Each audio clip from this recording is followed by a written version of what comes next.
இன்னைக்கு creativity and imagination power யாருக்கெல்லாம் ஜாஸ்தியாக இருக்கோ அவங்களுக்கெல்லாம் அந்த ஏஐயோட ப்ராப்ளம்ஸ் வந்து இருக்காது அப்படின்னு தோணுது. டே டு டே லைஃப்பில் நான் யூஸ் பண்ணுற டூல் வந்து ஆப்வியஸ்லி நீங்கள் எல்லாருமே இன்ஸ்டாகிராம், யூடியூப் அந்த மாதிரி இதை வந்து யூஸ் பண்ணுவாங்க. இப்போது என்னென்னா ரெஃபரன்ஸ்க்கு நிறையா we will check out.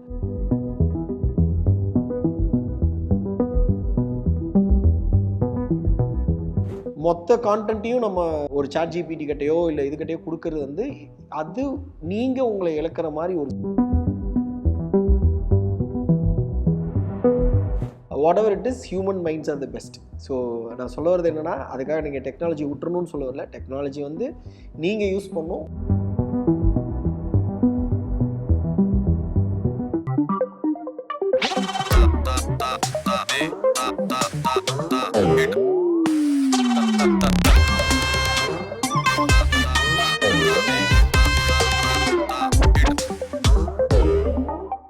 Hi master. Hello. Hi. Last time ஒரு Q&A செஷனில் வந்து சிங்கிள் ஷாட் கொரியோகிராஃபி பற்றி பேசியிருந்தோம். இப்போ இன்னொரு டாப்பிக்கோட வந்திருக்கு, ஏஐ இன் கொரியோகிராஃபி. ஏஐயா? ஐ இன் கொரியோகிராஃபி ஓகே, அது என்ன ஏஐ? இல்லை, இப்போ டிஜிட்டல் டூல்ஸ் வந்து நிறைய விஷயங்களில் நிறைய பேர் பேசி பார்த்துருக்கோம். அதனால் உங்களுடைய லைஃப்பில் டிஜிட்டல் டூல்ஸும் வந்து நிறைய ரோல் ப்ளே பண்ணியிருக்கு. ஸோ கொரியோகிராஃபி பண்ணும்போது டிஜிட்டல் டூல்ஸ் எந்த அளவுக்கு உங்களுக்கு ஹெல்ப்ஃபுல்லாக இருந்திருக்கா, இல்லை நீங்கள் அதை டிபெண்ட் பண்ணி இருக்கா, எங்கேயாவது உங்களுக்கு யூஸ் ஆகிருக்கான்றது தான் இந்த session master. Okay. So first question வந்து, ஒரு டேரக்டர் உங்ககிட்ட ஒரு சுச்சுவேஷன், ஒரு ஸ்டோரியை வந்து எக்ஸ்பிளைன் பண்ணுறாங்க. அப்போ நீங்கள் ஒரு விஷுவல் வந்து மைண்டில் உங்களுக்கு ஒரு விஷுவலைஸ் ஆகும். அந்த விஷயம் எப்படி இருக்கும், அதுக்கு அடுத்தடுத்த ஸ்டெப்ஸில் வந்து டிஜிட்டல் டூல்ஸ் உங்களுக்கு யூஸ்ஃபுல்லாக இருந்திருக்கா, இல்லை அப்படி யூஸ் ஆகும் அப்படின்னா எந்த இடத்துல உங்களுக்கு யூஸ் ஆகிருக்கு? ஆர்டிஃபிஷியல் இன்டெலிஜென்ஸிங்கிறது வந்து இன்றைக்கி ரொம்ப எப்படி சொல்கிறது, ரொம்ப சிம்பிளாக, ரொம்ப ஃபாஸ்ட்டாக எல்லாத்துக்குமே போய் ரீச் ஆகிருக்கு. And lot of people are using in a good. At the same time அது வந்து இண்டஸ்ட்ரியை வந்து இன்றைக்கி அடுத்த ஃப்யூச்சரில் வந்து அது எப்படி வந்து ரூல் பண்ண போகுதா, எப்படி இருக்க போகுது, அது கொரியோகிராஃபியில் எப்படி இருக்க போகுதுன்றதான் இன்றைக்கி நம்ம பேச போகிறோம். ஸோ யூஸ்வலாக வந்து ஏஐ அப்படிங்கிறது வந்து அதில் பாசிட்டிவும் இருக்குது, நெகட்டிவ்னு சொல்ல முடியாது. ஏன் சொல்ல முடியாதுன்னா, but depends upon the person தான் அது நெகட்டிவ் அப்படின்னு சொல்லலாம். ஃபார் எக்ஸாம்பிள், ஒரு வேலையை சொல்லி ஒருத்தங்க அதை அண்டர்ஸ்டாண்ட் பண்ணி பண்ணுறது வந்து ஏஐ ஈஸியாக பண்ணிடும். தட் இஸ் ப்ராம்ப்டிங்னு சொல்கிறோம். ஃபார் எக்ஸாம்பிள், என்கிட்ட ஒருத்தர் ஒர்க்குக்கு இருக்காரு அப்படின்னா, அவர்கிட்ட இந்த வேலையை செய்யுங்க அப்படின்னு நான் கரெக்டாக சொல்லிட்டேன்னா அந்த வேலையை அவர் செஞ்சுருவார். இதுதான் வந்து ஆர்டிஃபிஷியல் இன்டெலிஜென்சி இன்றைக்கி பண்ணிகிட்டு இருக்கிற ஜாப். நாளைக்கு இது வேரியேட் ஆகலாம். ஃபார் எக்ஸாம்பிள், ஆர்டிஃபிஷியல் ஏஜிஐன்னு சொல்கிறாங்க, ஏஎஸ்ஐன்னு சொல்கிறாங்க. ஏஜிஐனா ஆர்டிஃபிஷியல் ஜென்ரல் இன்டெலிஜென்சி, அண்ட் ஏஎஸ்ஐனா ஆர்டிஃபிஷியல் சூப்பர் இன்டெலிஜென்சின்னு சொல்லுவாங்க. இது எவால்வ் ஆக என்ன ஆகும் அப்படின்னா, அதுவே தன்னைத்தானே சிந்திச்சு அது செயல்படும் அப்படின்னு சொல்கிறாங்க. ஃபார் எக்ஸாம்பிள், நான் சொல்கிற வேலையை அந்த கேட்டிருக்கிற ஒரு ஒர்க்கர் வந்து நான் சொல்லாமையே அவரை அதை அண்டர்ஸ்டாண்ட் பண்ணி பண்ணுறது தான் அந்த சூப்பர் ஏஐன்னு சொல்கிற ஒரு ஃபியூச்சர். அதாவது ஆர்டிஃபிஷியல் சூப்பர் இன்டெலிஜென்சின்றது ஃபியூச்சரிஸ்டிக்காக வரலாம்.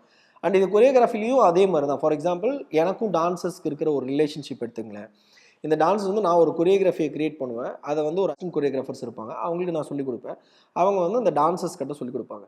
இதில் 3 ஜாப் ரோல் இருக்குது. ஃபார் எக்ஸாம்பிள், ஒரு கொரியோகிராஃபர் வந்து அவங்க இமேஜின் பண்ணி அவங்கள ஒரு புதுசாக ஒரு ஸ்டெப்பை க்ரியேட் பண்ணி அதை ஒரு அசிஸ்டன்ட் கிட்ட கொடுக்குறாங்க இல்லையா. இந்த அசிஸ்டன்ட் கிட்ட கொடுக்கறது தான் ப்ராம்ப்டிங். இப்போ ப்ராம்ப்ட் பண்ணதுக்கப்புறம் அசிஸ்டன்ட் போய் டான்சர்ஸ் கிட்ட சொல்கிறாங்க இல்லையா, இதுதான் அந்த ப்ராம்ப்டிங்கோட அவுட்புட்டு. ஸோ அந்த டான்ஸர் ஆடுறாங்க இல்லையா, அதுதான் வந்து நீங்கள் கொடுக்குற அந்த ஏஐயோட வீடியோ. இப்படி தான் கொரியோகிராஃபியில் நான் பார்க்குறேன். ஃபார் எக்ஸாம்பிள், இங்கே எது ஸ்டாப் ஆகும் அப்படின்னு கேட்டிங்கன்னா, இன்றைக்கி க்ரியேட்டிவிட்டி அண்ட் இமேஜினேஷன் பவர் யாருக்கெல்லாம் ஜாஸ்தியாக இருக்கோ அவங்களுக்கெல்லாம் அந்த ஏஐயோட ப்ராப்ளம்ஸ் வந்து இருக்காது அப்படின்னு தோணுது. ஸோ அது மாதிரி இதில் வந்து இன் ஃபிலிம் இண்டஸ்ட்ரி கொரியோகிராஃபிங்கிறது வந்து நீங்கள் ஒரு ஹியூமன் ஐடியாலஜி எடுத்து இன்னொருத்தவங்களுக்கு ப்ராம்ப்ட் பண்ணி நீங்கள் ஆட வச்சிடலாம். இது அனிமேஷன்னு சொல்லி முன்னாடியே நிறையா கார்ட்டூன் ஆடுற மாதிரி இதெல்லாம் நம்ம பார்த்துட்டோம். பட் இன்றைக்கி ஒரு ஹியூமன் வச்சு ஆட வச்சு அது பண்ண முடியுமா அப்படின்னா கண்டிப்பாக பண்ண முடியும். ஆனால் இமேஜினேஷனுங்கிறது வந்து, கிரியேஷனுங்கிறது வந்து ஒரு ஹியூமனுக்கு இருக்கிற வரைக்கும் அவங்க புதுசாக எவால்வ் ஆகி புதுசாக பண்ணிகிட்டு இருப்பாங்க. ஸோ உங்களோட மேஜராக இதில் யார் பை பண்ணுவோம் அப்படின்னா, நான் சொன்ன வேலையை மட்டும் செய்கிறேன் அப்படின்றவங்க கொஞ்சம் யோசிக்கலாம். இல்லை, நான் புதுசாக க்ரியேட்டிவாக யோசிக்கிறேன், என்னால் புது விஷயங்களை பண்ண முடியும் அப்படிங்கிறது வந்து கண்டிப்பாக இது வந்து ஒரு சேலஞ்சிங்காக இருக்கும். அவங்க அதை கூட ஃபைட் பண்ணி புது விஷயங்களை பண்ணிட்டு தான் இருப்பாங்க. இப்போது ஷூட்டிங் ஸ்பாட்டில் வந்து ஒரு ஸ்டெப், ஒரு விஷயம் நடக்குது, அதில் ஏதாவது நீங்கள் சேலஞ்ச் ஃபேஸ் பண்ணும் போது அந்த இடத்துல டிஜிட்டல் டூல்ஸ் உங்களுக்கு ஏதாவது பயன்பட்டுருக்கா?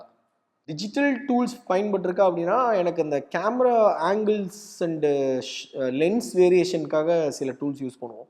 அது வந்து பிளாக் மேஜிக்னு ஒன்று இருக்குது. இந்த மாதிரி there are a lot of tools ஆரியில் ஒன்று இருக்குது. ஸோ அந்த மாதிரி ஒருத்தங்களுக்கு ஒரு ஆப் வந்து ஃப்ரெண்ட்லியாக இருக்கும். ஸோ அந்த மாதிரி நான் சில ஆப்ஸ் யூஸ் பண்ணுவேன் இந்த மாதிரி விஷயங்களுக்கு. அண்டு சவுண்டுக்கு மேஜராக நாங்கள் யூஸ் பண்ணுவோம்.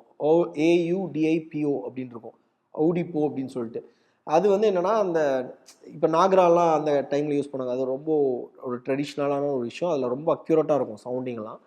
டிஜிட்டலில் வந்து இது கொஞ்சம் நாங்கள் ஃபாஸ்ட்டாக ரீவைண்ட் பண்ணி ப்ராக்டிஸ் பண்ணுறதுக்கு மட்டும் யூஸ் பண்ணுவோம் அந்த அந்த ஆப்பு. ஸோ அந்த மாதிரி சவுண்டிங் யூஸ் பண்ணுமே தவிர டிஜிட்டலாக நான் ஒரு கொரியோகிராஃபியை க்ரியேட் பண்ணுறதுக்கு I think till now there is no proper app. ஏன் அப்படின்னா இதில் வந்து மியூசிக்கை வந்து யார் எப்படி வேணால் டிசைன் பண்ணலாம். இங்கே என்ன வேரியேஷன் அப்படின்னா, இங்கே வந்து ஒரு மியூசிக்கை க்ரியேட் பண்ணுறதுக்கு முன்னாடி ஒரு நோட்ஸ் இருக்கு இல்லையா, இந்த நோட்ஸ் வந்து ரொம்ப ப்ராப்பராக ஆர்கனைஸ் பண்ணி வச்சுட்டாங்க நம்ம முன்னோர்கள். அதுக்கு முன்னாடி இந்த நோட்ஸ் இப்படி தான் இருக்கும், நோட்ஸ் இதெல்லாம் தான் நோட்ஸ் அப்படின்னு சொல்லி. ஸோ அதை வந்து நீங்கள் அப்படியே ஏஐயில் போட்டிங்கன்னா அது கோட் பண்ணி அது இது தென் பிரித்து இந்த நோட்ஸில் அது ப்ளே பண்ணி ஒரு மியூசிக் கொடுத்துடலாம். அந்த மாதிரி நிறைய ஆப் இருக்குது. நானே ஒரு சில ஏஐ மூலிமா ஒரு சாங்ஸ் க்ரியேட் பண்ணியிருக்கேன். அது க்ரியேட் பண்ணி நாங்கள் ஸ்டேஜ் பர்ஃபார்மன்ஸாகவும் பண்ணியிருக்கோம். ஸோ அது வந்து it is a sound, again it's a digital content. இப்போ ஒரு கண்டென்ட் வந்து டிஜிட்டல் டு டிஜிட்டல் ட்ரான்ஸ்ஃபர் பண்ணுறது வந்து it is not a problem. ஆனால் ஒரு டிஜிட்டல் டு ஹியூமனுக்கு கொண்டு போகும்போது அந்த வேரியேஷன் இருக்கு இல்லையா, அந்த டிஜிட்டல்லேருந்து ஹியூமனுக்கு கொண்டு போகிற ஒரு ஸ்கில் தான் வந்து இப்போ வரைக்கும் இல்லை. ஸோ அதனால என்னென்னா ஐ திங்க் இதுக்கான நோட்ஸ் இப்போ ஃபார் எக்ஸாம்பிள் இந்த ஒரு சவுண்டுன்னு வந்துருச்சு. இந்த சவுண்டை வந்து நான் எப்படி வேணால் ப்ளே பண்ணலாம். ஃபார் எக்ஸாம்பிள் வெஸ்டர்ன் மியூசிக் நான் கிளாசிக்கல் ஆடலாம், இல்லை கிளாசிக்கல் மியூசிக் நான் வெஸ்டர்ன் ஆடலாம். ஸோ எப்படி வேணால் நான் அதை யோசிக்கலாம். ஸோ அந்த கிரியேட்டிவ் ஜோன் வந்து டான்ஸில் இருக்கிறனால I think it's quite complicated and it is not structurised. அப்படின்றதுனால அது கொஞ்சம் பண்ணுறது கொஞ்சம் கஷ்டம் டான்ஸை க்ரியேட் பண்ணுறது. ஆனால் இன்றைக்கி சைனாவில் வந்து ஒரு கான்சர்ட்டே நடத்தியிருக்காங்க, டான்சர்ஸ் இல்லாமல் ரோபோட்ஸை வச்சு அதை கோட் பண்ணியிருக்காங்க.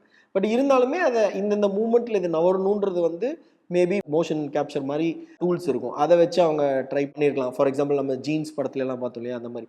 ஸோ அந்த மாதிரி ஒர்க் பண்ணியிருக்கலாம். இல்லைனா அவங்களுக்கு அந்த இதுக்கு வந்து டிஃபால்ட்டாக இந்த ஆக்ஷன்ஸ் க்ரியேட் பண்ணணும், இந்த மியூசிக்குன்னு சொல்லி பண்ணியிருக்கலாம். இந்த மாதிரி ஆல்ரெடி வந்துருச்சு. பட் ஆனாலுமே சினிமாவில் ஒரு ஆர்டிஸ்ட்டை அவங்க ரியல் பர்ஃபார்மன்ஸ் கொடுத்து பண்ணுற சேலஞ்ச் வந்து டெஃபினட்டாக that is going to be the original அப்படிங்கிற மாதிரி இருக்கும். டெஃபினட்டாக இருக்கும். அது வந்து ஏஐ வந்தாலுமே இது ஒரு இண்டஸ்ட்ரி அது ஒரு இண்டஸ்ட்ரின்னு பிரியுமே தவிர ரெண்டு இண்டஸ்ட்ரியும் காம்படிட் பண்ணி காம்ப்ளிகேட் பண்ணுற அளவுக்கு இருக்காதுன்னு நான் நினைக்கிறேன்.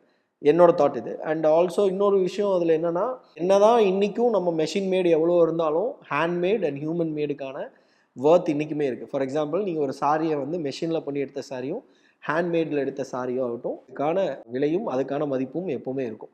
ஸோ அது மாதிரி ஹியூமன் மேடுக்கு எப்போவுமே ஒரு வேல்யூ இருக்கும். நெக்ஸ்ட் கொஸ்டின், இப்போ உங்கள் டே டு டே லைஃப்பில் வந்து நீங்கள் யூஸ் பண்ணுற டிஜிட்டல் டூல்ஸ், ஆனால் அந்த டூல்ஸ் ஜென்யூனாக உங்களுக்கு யூஸ்ஃபுல்லாக இருக்கணும். ஜஸ்ட் அந்த ஒரு ஆப் இருக்குது, அந்த வெப்சைட் இருக்குது, நான் யூஸ் பண்ணுறேன் அப்படின்னு இல்லாமல் யூஸ் பண்ணுற மாதிரியானது. டே டு டே லைஃப்பில் நான் யூஸ் பண்ணுற டூல் வந்து ஆப்வியஸ்லி நீங்கள் எல்லாருமே இன்ஸ்டாகிராம், யூடியூப் அந்த மாதிரி இதை வந்து யூஸ் பண்ணுவாங்க. இப்போது என்னென்னா ரெஃபரன்ஸ்க்கு நிறையா வி வில் செக் அவுட். நிறைய ரெஃபரன்ஸில் வந்து தேவைப்படுது. ஏன்னா இப்போது ரெஃபரன்ஸுன்றது it's not a copy. It is நான் என்ன யோசிக்கிறேன்னு ஒரு ஆர்ட் டைரக்டருக்கோ இல்லை ஒரு டிஓபிக்கோ இல்லை ஒரு டைரக்டருக்கோ எக்ஸ்பிளைன் பண்ணணும்னா அந்த ரெஃபரன்ஸ் வச்சு நம்ம எக்ஸ்பிளைன் பண்ணலாம். பட் எனிவே அதை நீங்கள் பண்ணும்போது வேறு மாதிரி தான் வரும். அந்த ரெஃபரன்ஸ்க்கு யூஸ் பண்ணுற டூல்ஸ் வந்து மேபி இன்ஸ்டாகிராமில் சில ரெஃபரன்ஸ் காட்டலாம், யூடியூப்பில் கூகுளில் பார்க்கலாம். அண்ட் இப்போ வந்து ஜெமினாய் அண்ட் VO3 அந்த மாதிரிலாம் ஏதோ ஆப் வந்திருக்கு. ஸோ அதுலலாம் வந்து you can create some raw elements like அது வந்து ரியலாக இந்த ஷார்ட்டே இப்படி இருக்குன்னு சொல்லி கம்போஸ் பண்ணலாம். பட் அதை பார்த்து அதுலேருந்து இன்ஸ்பயர் ஆகிறத தாண்டி நான் என்ன சொல்ல வரேன்னா, நான் எப்படி அதை யூஸ் பண்ணுவேன் அப்படின்னு கேட்டிங்கன்னா, ஃபார் எக்ஸாம்பிள் நானே எடுத்துங்களேன். ஃபார் எக்ஸாம்பிள் எனக்கு ஒரு வேர்ல்டு வேணும், அந்த வேர்ல்டுக்கு நான் ஒன்று க்ரியேட் பண்ணிட்டேன் அப்படின்னா அதில் ஒரு கொரியோகிராஃபி இருக்குன்னு வைங்களேன். அந்த கொரியோகிராஃபி இப்படி இருக்குது அப்படின்னு அது ஒரு ரெஃபரன்ஸ் கொடுத்துருக்கு இல்லையா. ஸோ அப்போ அந்த கொரியோகிராஃபி நான் பண்ணக்கூடாது. அது ஏன்னா அது மெஷின் மேட். ஸோ இப்போது அதில் என்னோட இன்புட்ஸ் என்னன்றது நான் ஒரு என்னோட எமோஷன் அண்ட் என்னோட ஸ்கில் நான் போடுறேன் இல்லையா, அதுதான் என்னோட ஒரிஜினல்னு நான் நினைக்கிறேன். ஸோ அதனால் அதை நீங்கள் அது ஒரு ஐடியாவுக்கு நீங்கள் எடுத்துக்கலாமே தவிர அதிலிருந்து உங்களோட ஃப்ளேவரை, உங்களோட எமோஷனை, உங்களோட கண்டென்ட்டை உள்ளே கொண்டு போனீங்கன்னா அது வேற ஒரு ஃபார்மாக அது வரும். புது டைப் ஆஃப் ஒரு விஷுவலாக இருக்கும். ஸோ அதை வந்து maybe it be a very different goal. So நம்ம ஒரு விஷயத்தை நம்ம வந்து இன்ஸ்பயர் பண்ணுறோம், அது ரெஃபரன்ஸாக எடுக்கிறோன்னா அதை அப்படியே பண்ணாமல் அதில் நிறைய விஷயங்கள் உங்களுக்கு தேவையான விஷயங்கள் உங்கள் எமோஷனுக்கு தகுந்த மாதிரி மாற்றிக்கிட்டா இட் பி yours அப்படிங்கிற மாதிரி ஒரு இது வரும். ஸோ ஏஐ வச்சு நீங்கள் அதை ஒரு ஐடியாவுக்கு அதை யூஸ் பண்ணிவிட்டு அதுலேருந்து உங்களோட ஒரிஜினல்ஸ் கொடுத்தீங்கன்னா இட் பி பெட்டர். அதுதான் நான் ஃபாலோ பண்ணுவேன் யூஸ்வலாக. இப்போது எந்த பாயிண்ட்ல வந்து ஏஐ மேலே ரொம்ப டிபெண்ட்டாக இருக்கிறது வந்து அன்ஹெல்த்தின்னு ஃபீல் பண்ணுறீங்க? அன்ஹெல்தியா? அன்ஹெல்த்தி இந்த விஷயத்து ஒரு கொஸ்டின் இது வேற. ஆக்சுவலாக வந்து ஏஐ மேலே டிபெண்டாக இருக்கிறது வந்து நம்ம ரொம்ப முன்னாடியே டிபெண்ட் ஆகிட்டோம். என்னன்னு கேட்டிங்கன்னா, என்னைக்கு வந்து கூகுள்னு ஒன்று வந்துச்சோ அதில் வந்து நம்ம சர்ச் பண்ணி ஃபோட்டோ ரெஃபரன்ஸு காஸ்டியூம் ரெஃபரன்ஸ்லாம் எடுத்து கொடுக்க ஆரம்பித்தோம். ஸோ அதுவே வந்து நம்ம டிபெண்ட் ஆக ஆரம்பிச்சிட்டோம். ஆனால் நான் என்ன சொல்லுவேன் அப்படின்னா, நீங்கள் யூஸ்வலாகவே வந்து உங்களுக்கு மைண்டில் ஒரு கொஸ்டின்ஸ் வருதுன்னா அந்த கொஸ்டினை நீங்களே சால்வ் பண்ணுறதுக்கான ஒரு விஷயத்த க்ரியேட் பண்ணுங்கள். நீங்கள் திங்க் பண்ணுறதுக்கான ஜோனை கொடுங்க. இந்த ப்ராப்ளம் என்னென்னா, இன்டர்நெட்டில் வந்து ரெஃபரன்ஸ்க்கு எடுக்கிறத போக இன்றைக்கி ரெஃபரன்ஸ்க்கே நம்ம தேடுறதே கூகுள் ஆயிடுச்சு. ஃபார் எக்ஸாம்பிள், முன்னாடி வந்து எனக்கு இப்படி ஒரு காஸ்டியூம் வேணும், அதை எப்படின்னு என்னால் வரைய முடியாது. ஸோ நான் கூகுளில் போயிட்டு எனக்கு என் மைண்டில் இருக்கிற காஸ்டியூம் இருக்கான்னு பார்க்குறேன் அப்படின்னு பார்த்த காலம் போய் இன்றைக்கி எனக்கு மைண்டில் எதுவுமே இல்லை, இன்டர்நெட் சொல்கிறது தான், அதில் தான் நான் தேடுறேன்ற மாதிரி ஆயிடுச்சு. ஸோ இதுதான் டிபெண்டன்ஸ்னு சொல்கிறேன். இப்போ ஃபார் எக்ஸாம்பிள், என்னோட இமேஜினேஷன் எனக்கு என்ன வேணும்னு நான் யோசிச்சுட்டு கூகுளில் இல்லை நீங்கள் அந்த இன்டர்நெட்டில் ஒரு ஏஐல தேடுறது வேற. ஆனால் எனக்கு என்ன வேணும்னே தெரிலன்னு தேடுறீங்க இல்லையா, அதுதான் அது உங்களை ரூல் பண்ணுதுன்னு நான் நினைக்கிறேன். ஸோ ஃபஸ்ட்டு நம்மளுக்கு என்ன வேணும், நம்ம ஆர்ட்டுக்கு என்ன தேவை, உங்களோட மைண்டில் என்ன ஒரு விஷயம் வருதுன்றது வந்து நம்ம அதை டெஃபினட்டாக அதுக்கான டைம் கொடுத்து யோசிக்கணும். இன்றைக்கி நம்ம திங்கிங் ஸ்கில்லே போயிடுச்சு. யாராவது ஒருத்தங்கிட்ட ஒரு கொஸ்டின் கேட்டிங்கன்னா அவங்க யோசிக்கிறதுக்கு வந்து ரொம்ப பெயின்ஃபுல்லாக நினச்சிக்கிட்டு டக்குன்னு எடுத்து உடனே சர்ச் பண்ண ஆரம்பிச்சிடுறாங்க அந்த கொஸ்டினை. அவங்களுக்கு அந்த கொஸ்டின் கொஞ்சம் டைம் கொடுத்தா தெரியும். ஆனால் நான் ஃபாஸ்ட்டாக சொல்லணுன்ற இன்றைக்கி இருக்கிற ரேஸில் உடனே அதை எடுத்து ChatGPT போகிறாங்க, இது போகிறாங்க. பட் கொஞ்சம் திங்க் பண்ணி பாருங்களேன், உங்கள் பிரெயின் இன்னும் எக்ஸ்பேண்ட் ஆகும். ஸோ மேஜராக வந்து இமேஜினேஷனுங்கிறதே வந்து எப்படி நம்ம வந்து இன்ஸ்டாகிராமுக்கு ஒரு ஸ்க்ராலிங் டைம் கொடுக்குறோமோ அது மாதிரி எல்லாத்தையும் க்ளோஸ் பண்ணி உட்காந்து இமேஜின் பண்ணுறதுக்கு ஒரு டைம் வந்து ஹியூமன் இப்போ ரொம்ப ஸ்பெண்ட் பண்ணணும். அந்த இமேஜின் டைம் தான் வந்து உங்களை எவால்வ் பண்ணி அடுத்தடுத்த ஸ்டேஜுக்கு கொண்டு போகும், அதை இன்னும் க்ரியேட்டிவாக வச்சுக்கும் அப்படின்னு தோணுது. ஸோ எல்லா குழந்தைங்களுக்குமே வந்து ஜென்ரலாக வந்து you should give a time for imagination. இப்போ ஸ்கூல்லாம் ஒரு பெல் அடித்தாங்கன்னா இமேஜினேஷன் டைம் சொல்லிடுங்க. ஸோ அது ஒரு 15-20 மினிட்ஸ் அவங்க இமேஜின் பண்ணாங்கனாலே அவங்க க்ரியேட்டிவ் ஸ்கில் வந்து டெஃபினட்டாக டெவலப் ஆகும். ஏன்னா இன்றைக்கி நான் வந்து ஒரு ஒரு டைரக்டர் சொல்லும் போது நான் விஷுவலைஸாக ஒன்று யோசிப்பேன். அதை யோசித்து அதில் ஒன்று ஃபார்ம் பண்ணி அது ஏதாவது இருக்கான்னு நான் தேடுவேன். அந்த மாதிரி அதை காட்டுறதுக்கு எனக்கு அது தெரியும். ஆனால் ஒரு ஆர்ட் ஒருத்தர் வரைகிறாருன்னு வைங்களேன், அவர்கிட்ட நான் இப்படி தான் இருக்குன்னு சொல்கிறதுக்கு எனக்கு ஒரு ரெஃபரன்ஸ் தேவை. அது தேடுறது ஓகே. ஸோ என் இமேஜினேஷன் நான் வந்துருச்சு, என்னோட மூலையில் அது வந்துச்சு, எனக்கு அது மாதிரி ரெஃபரன்ஸ் ஏதாவது இருக்கான்னு தேடுறது ஒரு ரெஃபரன்ஸ்னு சொல்லலாம். அவங்க சொன்னது எதுவுமே நம்ம மைண்டில் எடுக்காமல் நம்ம இமேஜினே பண்ணாமல் மொத்த கான்டென்ட்டையும் நம்ம ஒரு ChatGPT கிட்டையோ இல்லை இதுக்கிட்டையோ கொடுக்கறது வந்து அது நீங்கள் உங்களை இழக்கிற மாதிரி ஒரு சிச்சுவேஷன் அப்படின்றத நான் பார்க்குறேன். சார், இப்போது நீங்கள் மென்ஷன் பண்ண மாதிரி நீங்களும் ஏஐயில் வந்து அந்த சாங்லாம் இது பண்ணி நம்ம ஸ்டேஜ் பர்ஃபார்மன்ஸ் பண்ணியிருக்கோம்னு சொல்லியிருந்தீங்க. அது என்ன சாங்னு சொல்ல முடியுமா? ஆக்சுவலாக சாங்கு வந்து 2 சாங் பண்ணியிருக்கோம். இப்போ 2 சாங்குமே வந்து நம்ம SDC ஆனுவல் டேல பண்ணோம். ஒன்று வந்து குட் டச் பேட் டச்னு ஒரு சாங்கு, இன்னொன்று வந்து லிப்ஸ்டிக்னு ஒரு சாங், லேடிஸ் ஆடினாங்க, இன்னொன்று வந்து குழந்தைங்க ஆடினாங்க. இது 2 சாங்கும் பண்ணோம். பட் அது வந்து ஒரு ட்ரை தான். பிகாஸ் இட்ஸ் டெஃபினெட்லி அது ஒரு ஹியூமன் மியூசிக் வாசித்து அவங்க ஓன் ஹேண்ட்ஸில் மூவ் பண்ணி இதை வாசிக்கிறது வந்து அது ஒரு உண்மையாலுமே ஒரு சூப்பர் ஆர்ட் ஃபார்ம். பட் ஆனால் நம்மளுக்கு அந்த மாதிரி சாங் தேவை. என்னால் அஃபோர்டபுளாக அதை ப்ரொடியூஸ் பண்ணுற அளவுக்கு எனக்கு டைம் அண்ட் அதுக்கான ஸ்பெண்ட் இல்லாதனாலையும் அதுக்கான கரெக்டான டீம் கூட நான் அது எப்படின்னு தேடி அது பண்ணுறதுக்கான டைம் அண்ட் மணி இல்லாதனால we have created an AI. And also choreography in AI-லையும் நம்ம ஒரு சைடில் ஒர்க் பண்ணோம். And we stopped doing in between because அது வந்து இன்னும் எவால்வ் ஆகணும், அது இன்னும் டைம் எடுக்கணுன்றதுக்காக. Because every moment, for example நான் சொன்னேன் இல்லையா, ஒரு நோட்ஸ் வச்சு ஒரு மியூசிக் வந்து ஒரு ஏஐ கிரியேட் பண்ணிடும். அது மாதிரி ஒரு மூமெண்ட் எப்படி கிரியேட் பண்ணுது அப்படிங்கிறது வந்து ஒரு ரிசர்ச்சாக ஒர்க் அவுட் பண்ணோம்.